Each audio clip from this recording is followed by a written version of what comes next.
नमस्कार बच्चों, कैसे हैं आप सब? आशा करती हूँ आप सभी अच्छे होंगे, स्वस्थ होंगे, खुश होंगे और अपनी पढ़ाई भी अच्छे से कर रहे होंगे। जैसा कि आप सभी जानते हैं, मैं हूँ आपकी हिंदी की अध्यापिका और मैं स्वागत करती हूँ आप सभी का आईसीटी वर्चुअल क्लासरूम में। और आज हम यहाँ पर एकत्रित हुए हैं पढ़ने के लिए क्लास 10th की हिंदी, जिसमें हम यहाँ पर कर रहे हैं अपना प्रीवियस ईयर का जो सैंपल पेपर है उसको सॉल्व।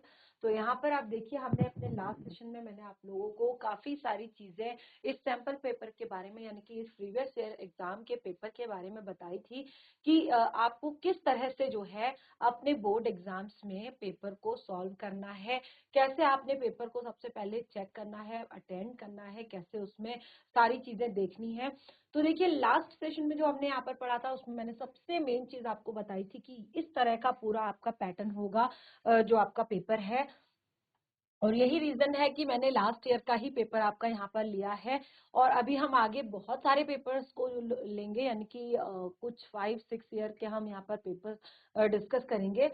तो जैसे सबसे पहले देखिए, मैंने आपको बताया था कि रोल नंबर आपने लिखना है यहाँ पर। उसके बाद आपको जैसे यहाँ पर समय दिया गया है और उसके बाद उसके पूर्णांक, यानी कि पूरे के पूरे पेपर। तो ये दो चीजें आपको फ्रंट में सामने इसलिए दी गई हैं ताकि आप अपने नंबर्स के साथ अपने टाइम को मैनेज कर सकें। यानी कि आप बिल्कुल ऐसे ना करें कि कोई भी आपका कोई आपका जो है, किसी में आप 10-15 मिनट दे रहे हैं और कहीं पर आप 5 मिनट दे रहे हैं, कहीं पर आप 1 मिनट भी नहीं दे पा रहे हैं।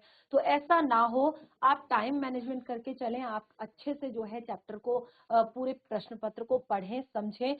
तो किस तरह से आपने प्रश्न पत्र को समझना है, कैसे आपको प्रश्न पत्र वहां पर समझना है, वो चीजें मैंने यहाँ पर आपको डिटेल में बताई।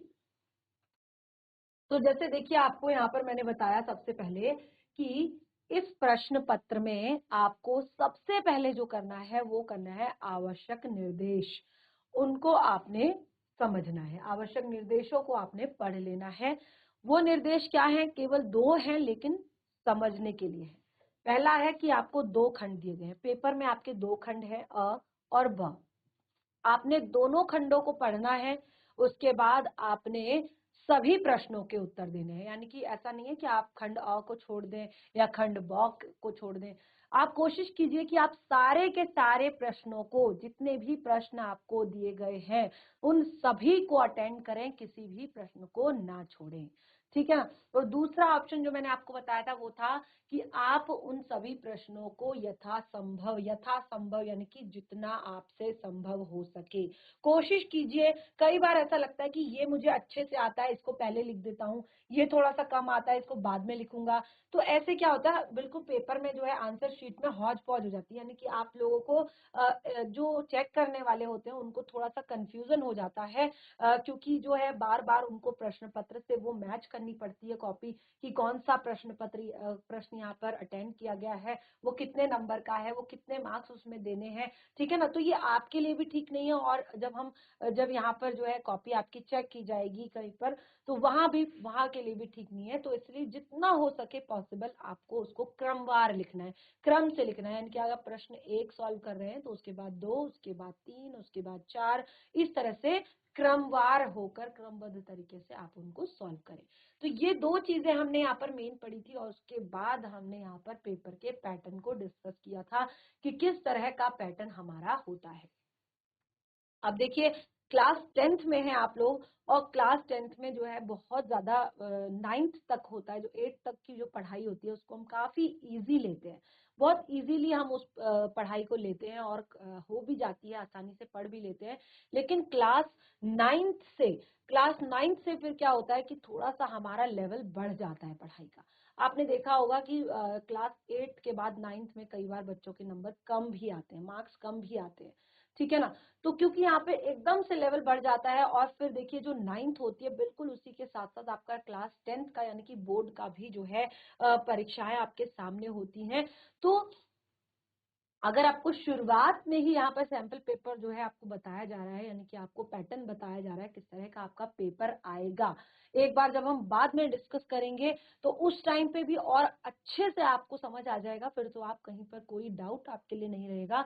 और फिर आपके जो है प्री बोर्ड एग्जाम्स भी होते रहते हैं, तो उनमें भी काफी आपको हेल्प मिल जाती है उनसे भी, कि जिससे आपको मतलब बोर्ड एग्जाम में मतलब तुरंत जब सामने आपके पास पेपर आएगा तो आप बहुत ज्यादा डरेंगे नहीं, या बहुत ज्यादा देखिए कई बार होता है ना कि बच्चों के ऊपर जो फियर होता है एग्जाम का, जो डर होता है वो इतना ज्यादा हावी हो जाता है कि वो जो भी पढ़ते हैं, यानी कि ऐसा नहीं है कि वो पढ़ नहीं पाते हैं या वो पढ़ते नहीं है या वो समझते नहीं है, वो जो भी पढ़ते हैं वो उस चीज के एक फियर के कारण वो जो है भूल जाते हैं उन सब चीजों को, डर की वजह से। तो यही है कि इसी फियर से आपको कम आउट करने के लिए, बाहर निकालने के लिए जो है ये सारी चीजें यहाँ पर हम कर रहे हैं।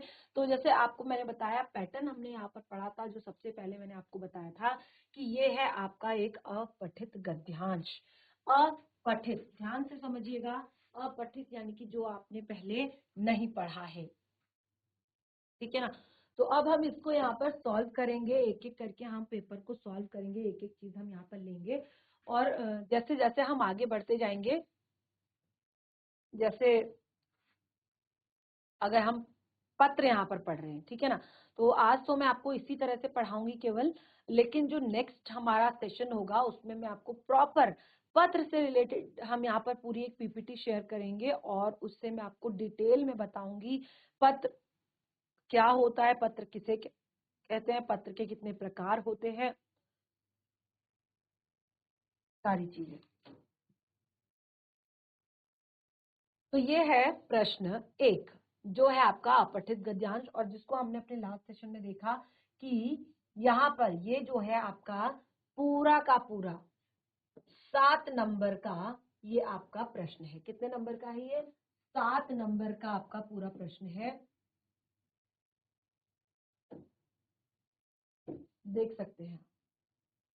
1 3 4 5, 1 3 और 4, ठीक है ना, 3 और 4, ये कितना है? टोटल 7 नंबर का आपका है ये जो आपका अपठित गद्यांश है, ये 7 नंबर का है। तो इसको शुरू करते हैं। प्रश्न है, गद्यांश को ध्यान पूर्वक पढ़कर उसके नीचे दिए गए प्रश्नों के उत्तर लिखिए। अब 7 नंबर का आपका गद्यांश है, तो आपको थोड़ा सा ध्यान से तो पढ़ना ही पड़ेगा।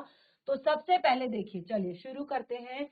ईर्ष्या द्वेष से प्रेरित निंदा भी होती है। ईर्ष्या द्वेष से प्रेरित निंदा भी होती है, लेकिन इसमें वह मजा नहीं जो मशीनरी भाव से निंदा करने में आता है। देखिए यहां पर कहा कि किसी के लिए जब हमारे मन में ईर्ष्या होती है, ईर्ष्या यानी कि जो जलन होती है, द्वेष होता है, उसी से प्रेरित होती है निंदा। यानी कि जब हमारे मन में किसी के प्रति ईर्ष्या होती है, द्वेष होता है, तो फिर क्या होता है कि उसकी हम निंदा करने लगते हैं। निंदा का मतलब क्या होता है? बुराइयां, ठीक है ना, बुराई करने लगते हैं। किससे? कि जब हमारे मन में उसके लिए क्या होता है? ईर्ष्या और द्वेष होता है। जब हमारे मन में किसी के लिए ईर्ष्या होती है, द्वेष होता है, तो फिर हम जो है उसकी बुराई करने लगते हैं। यानी कि उसी से प्रेरित होती है ये निंदा, कि अब अगर आप किसी के लिए अच्छा मन में नहीं सोच पा रहे हैं, किसी के लिए अच्छा आपके मन में नहीं आ रहा है, तो फिर क्या होता है कि आपके मुंह से भी उसके लिए जो है गलत शब्द, उसकी निंदा, उसकी बुराई निकलती है, ठीक है ना। लेकिन इस चीज में वो मजा नहीं, यहाँ पर बताया है कि इस चीज में वो मजा नहीं। ध्यान से समझिएगा, बहुत ही ज्यादा इंटरेस्टिंग है ये। इस चीज में वो मजा नहीं, यहाँ पे आपको जितने भी गद्यांश मिलेंगे ना, तो सारी चीजें वहां पे आपको घुमा फिरा के, बिल्कुल कोई चीज डिटेल में नहीं दी होगी, आपको सारी चीजें घुमा फिरा के दी होंगी। यानी कि ये आपकी तर्क शक्ति, आप कितना समझते हैं चीजों को, ठीक है ना, कितना आपको समझ में आता है, क्या चीज आपको समझ में आता है, कैसे आप आंसर करते हैं, वो आपका टैलेंट देखने के लिए यहाँ पर इस तरह से आपको गद्यांश दिया जाता है, वो भी अपठित, ठीक है ना। तो इसमें वो मजा नहीं जो मशीनरी भाव से निंदा करने में आता है, यानी कि एक मशीनरी भाव से किसी की बुराई करो, ठीक है ना? पूरा परफेक्ट तरीके से, जो जैसे होता है ना, कुछ चीजें हम हाथ से करते हैं तो उसमें उतना परफेक्शन नहीं आता, लेकिन जो चीजें मशीन से की जाती हैं उसमें काफी अच्छे से परफेक्शन आ जाता है। तो देखिए, जो किसी निंदा भाव से अगर हम करेंगे किसी की बुराई, तो उसमें उतना परफेक्शन नहीं होगा जितना हम मशीनरी तरीके से, यानी कि जानबूझकर जो है किसी की हम बुराई करेंगे, किसी की हम निंदा करेंगे। इस प्रकार का निंदक बड़ा दुखी होता है। जो निंदक होता है वो बहुत ही दुखी होता है। इस प्रकार का जो निंदक होता है, निंदक यानी कि निंदा करने वाला, ठीक है, ध्यान से समझिएगा। इस प्रकार का जो निंदक होता है वो बड़ा ही दुखी होता है, ठीक है ना? वो ईर्ष्या और द्वेष से चौबीसों घंटे जलता रहता है। वो इंसान जो है, जो दूसरों के लिए मन में दूसरों की निंदा करता है ना, समझ लीजिए अगर कोई किसी की बुराई कर रहा है, किसी के बारे में किसी के लिए गलत भाव सोच रहा है, तो वो क्या है, अंदर से बहुत ज्यादा जल रहा है, ठीक है ना? बहुत ज्यादा उसके अंदर ईर्ष्या है, बहुत ज्यादा द्वेष है। तो अब देखिए, कोई भी इंसान, उसको आप सुखी कैसे कह सकते हैं? ठीक है ना? जिसके लिए दूसरों के लिए जिसके मन में हमेशा जो है बुरा चल रहा हो, जो हमेशा दूसरों के बारे में सोच रहा हो, दूसरों से ईर्ष्या कर रहा हो, अच्छा इसके पास ऐसा कैसे हो गया, इसने ऐसा कैसे कर दिया, ये कैसे आगे बढ़ गया, ये कैसे इसमें निकल गया, ये ऐसे कैसे करने लगा। तो जो हमेशा इस चीज से अंदर से घंटों, चौबीसों घंटे जो है जल रहा है, और निंदा का जल छिड़क कर कुछ शांति का अनुभव करता है, वो क्या होता है कि वो बहुत ज्यादा दुखी इंसान होता है। इस प्रकार का जो निंदक होता है वो बहुत ज्यादा दुखी इंसान होता है, और वो घंटों अंदर से वो हमेशा जलता रहता है। दूसरों की खुशी को देखकर, दूसरों के उन्नति को देखकर, दूसरों के चीजों को देखकर वो हमेशा जलता रहता है, और निंदा का जल छिड़क कर, ठीक है ना, बीच बीच में वो उसकी दो चार बुराइयां कर देता है लोगों के सामने, और फिर उसे थोड़ा सा रिलैक्स महसूस होता है, थोड़ा सा शांति फील होती है। यानी कि क्योंकि अंदर से जो जलन है ना, वो जो है निंदा के रूप में जब बाहर निकलती है, तो ऐसा लगता है कि जैसे पानी के छींटे डाल दिए हो, जो थोड़ा सा चैन मिल गया हो, थोड़ा सा, है ना, कि वो उसके बारे में दो चार बक दिए, दो चार गलत बातें कह दी, दो चार अपशब्द कह दिए, दो चार उसे सुना दिए, या दो चार उसकी चार लोगों में बुराइयां कर दी, तो उससे क्या होता है, उसे शांति महसूस होती है, क्योंकि वो तो अंदर से जल रहा है बुरी तरह से, द्वेष से, ईर्ष्या से, ठीक है ना? तो अब आप सोचिए कि ये चीजें कितनी बुरी होती है, ठीक है ना? अब अगर आप किसी के लिए बुरा सोचते, क्योंकि सामने वाले को फर्क नहीं पड़ता, सामने वाले को फर्क नहीं पड़ता कि आप उसके लिए अच्छा सोच रहे हैं, बुरा सोच रहे हैं, क्योंकि जो है ये चीजें आप पे इफेक्ट डालती हैं, आपको अंदर से परेशान करती हैं, आपको अंदर से, कहते हैं ना, कोई इंसान जो है, जो अक्सर दुबला पतला होते, कहते हैं जलन के मारे दुबला पतला हो गया है, यानी कि ये हमेशा दूसरों से जलन करता है, दूसरों से ईर्ष्या करता है, यानी कि उसके मन में जो है हमेशा एक जो है बात गढ़ी हुई रहती है, और वो उसी से दूसरों के लिए, तो वो क्या होता है, वो बहुत अच्छे से अपने जीवन को नहीं जी पाता, वो खुल के नहीं जी पाता है अपने जीवन को, ठीक है ना? तो एक ऐसा निंदक बड़ा दयनीय होता है, और ऐसा निंदक जो है, यह बड़ा दयनीय होता है, दया करने लायक होता है, कि लोग, हमको ऐसे लोगों पे तरस आता है, ठीक है ना, जो हमेशा दूसरों की बुराई, मतलब एक होता है जो किसी की खुशी किसी से जो बर्दाश्त नहीं होती, किसी का सुख किसी से बर्दाश्त नहीं होता, किसी का एक तरह से कहीं पर भी हो, चाहे घर पर हो, चाहे परिवार में हो, चाहे मित्रों में हो, चाहे कार्यस्थल पर हो, चाहे कहीं पर भी हो, ठीक है ना? वो इंसान जो है हमेशा अपने मन में जो है दूसरों के लिए, कि ये ऐसा है, ये ऐसा है, ये ऐसा है, ये ऐसा है, ये ऐसा है, ये सोचता रहता है।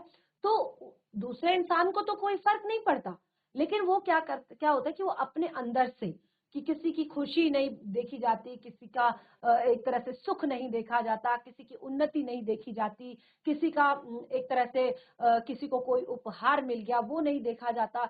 तो ये सब चीजें क्या है, ऐसा जो निंदक होता है ना, जो ऐसा इंसान होता है कि जो हमेशा दूसरों का बुरा एक तरह से सोच रहा होता है, तो उसकी स्थिति बड़ी ही दयनीय होती है, यानी कि वो इंसान जो है दया का पात्र होता है, बेचारा, ठीक है ना, कि जो दूसरों से जलता है, देखिए जिससे जला जा रहा है वो बेचारा नहीं है, यहाँ पे जो जल रहा है ना वो बेचारा है, क्योंकि उसको अब सोचिए कि सामने वाले पर ने उस पर क्या ऐसा प्रभाव डाला कि वो हमेशा जो है अंदर कुढ़ता रहता है, अंदर ईर्ष्या से जलता रहता है, निंदा करता रहता है, बुराई करता रहता है।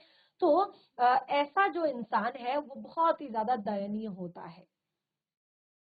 अपनी अक्षमताओं से पीड़ित वह बेचारा दूसरों की सक्षमता के चांद को देखकर सारी रात स्वान जैसा भौंकता रहता है। देखिए बहुत ही इंटरेस्टिंग मुझे लग रहा है ये आपका जो पठित गद्यांश है, इसको आप ध्यान से सुने, समझने का प्रयास करें।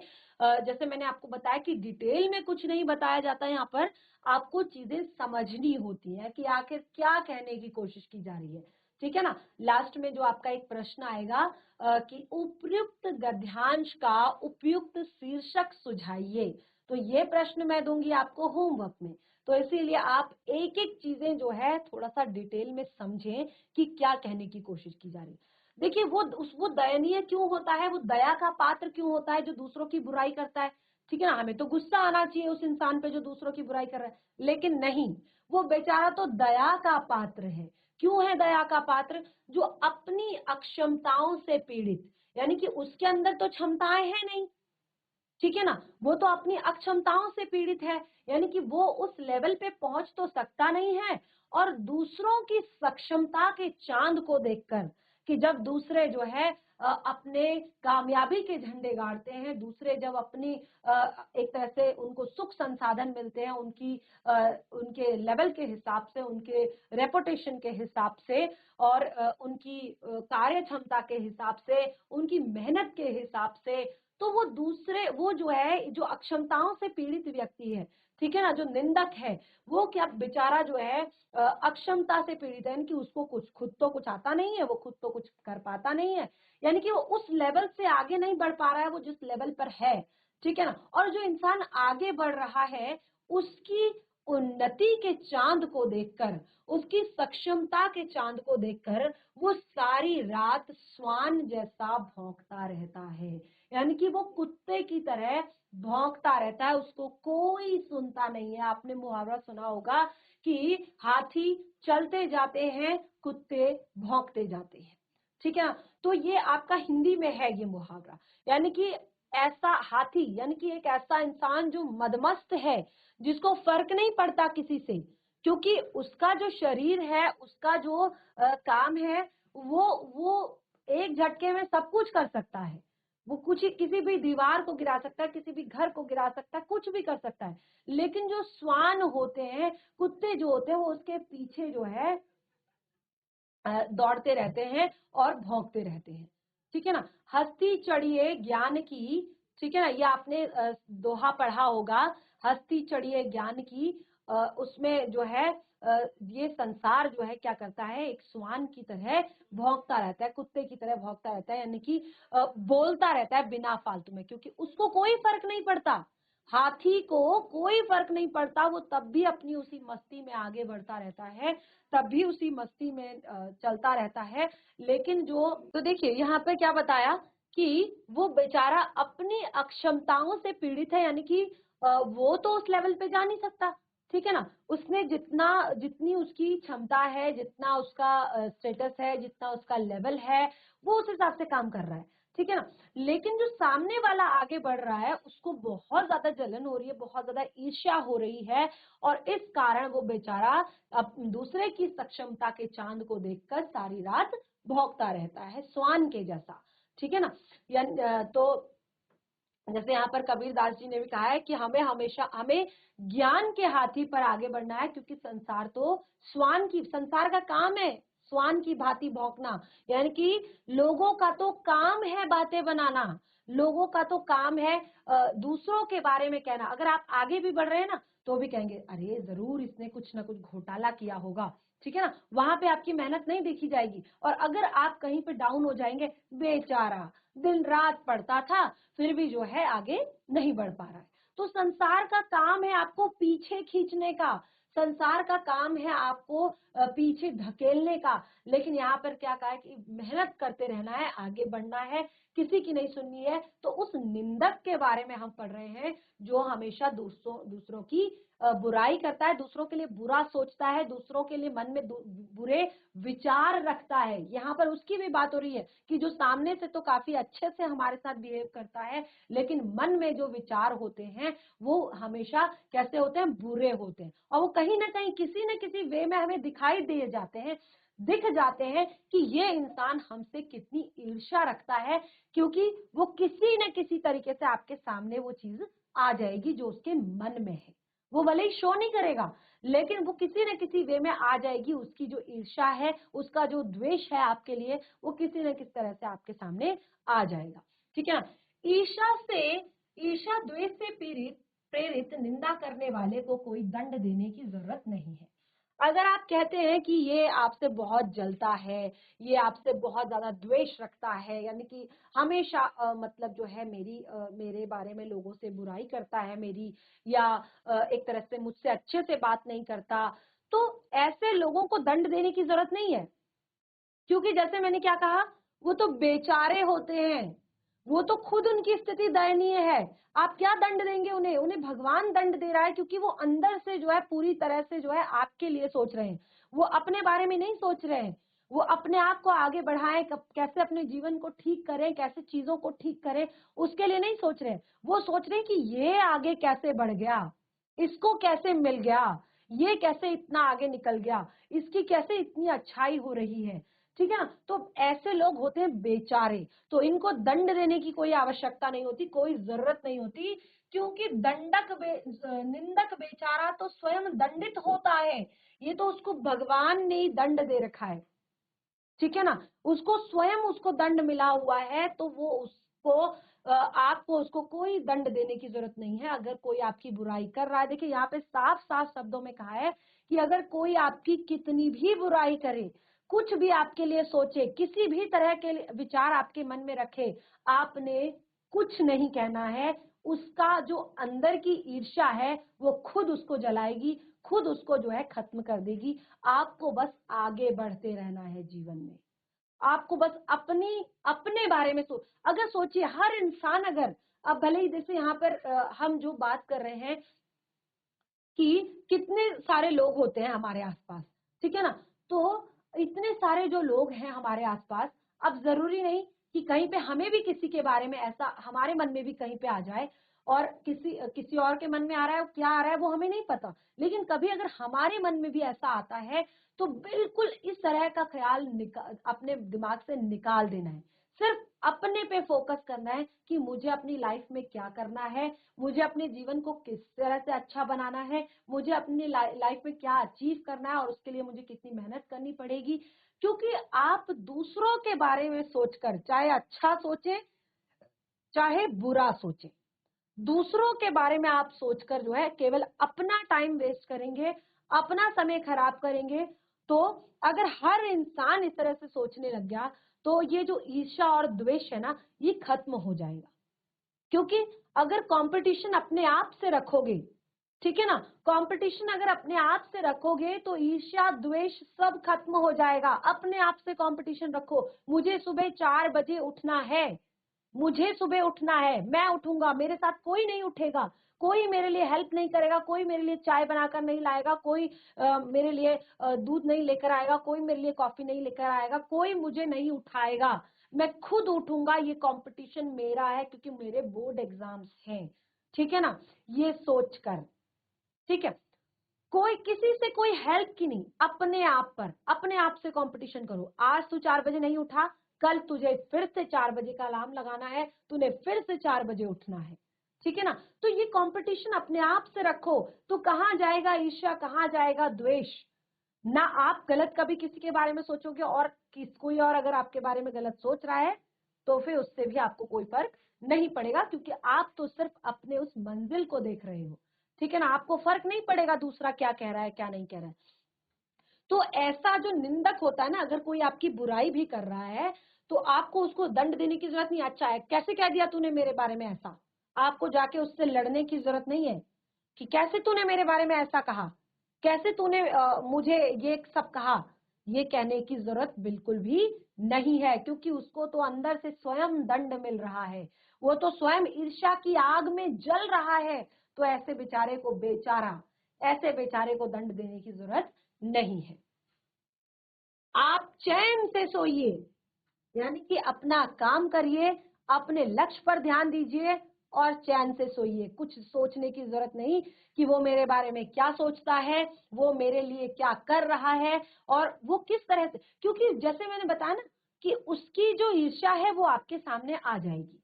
आपको पता चल जाएगा कि ये हमसे ईर्ष्या कर रहा है, क्योंकि कुछ ना कुछ वो ऐसी चीजें कर देगा अपनी जलन में, कुछ अपनी ईर्ष्या में, कुछ ऐसी हरकतें वो कर देगा जो आपके सामने आ जाएगी, क्योंकि वो अपने आप पे कंट्रोल नहीं कर पा रहा है उस कारण से।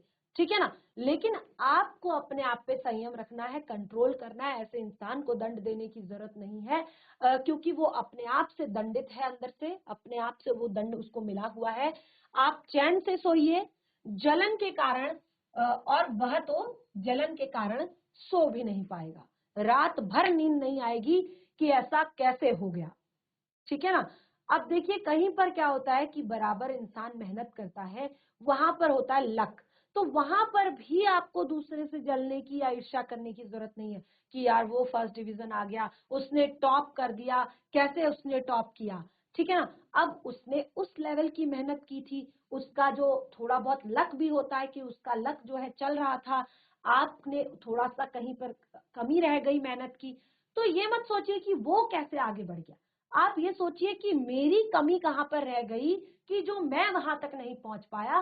फिर उस कमी को सुधारने में अपना समय बर्बाद कीजिए, ना कि ये सोचने में कि मैंने भी बराबर मेहनत की थी, मैंने भी उसी तरीके से पढ़ा था, मैंने भी सेम चीज की थी, मैं कैसे वहां तक नहीं पहुंच गया, ये कैसे पहुंच गया, ये सोचने के बजाय। ठीक है ना? आप कि यार अपनी कमी को देखिए कि मेरी कहां पर कमी रह गई, मुझसे कहां पर छोटी सी मिस्टेक हो गई कि मैं वहां तक नहीं पहुंच पाया। ठीक है ना? उसे और क्या दंड चाहिए? अब बेचारा रात भर सो नहीं पा रहा है, जलन के कारण, गुस्से के कारण, क्रोध के कारण, ईर्ष्या के कारण।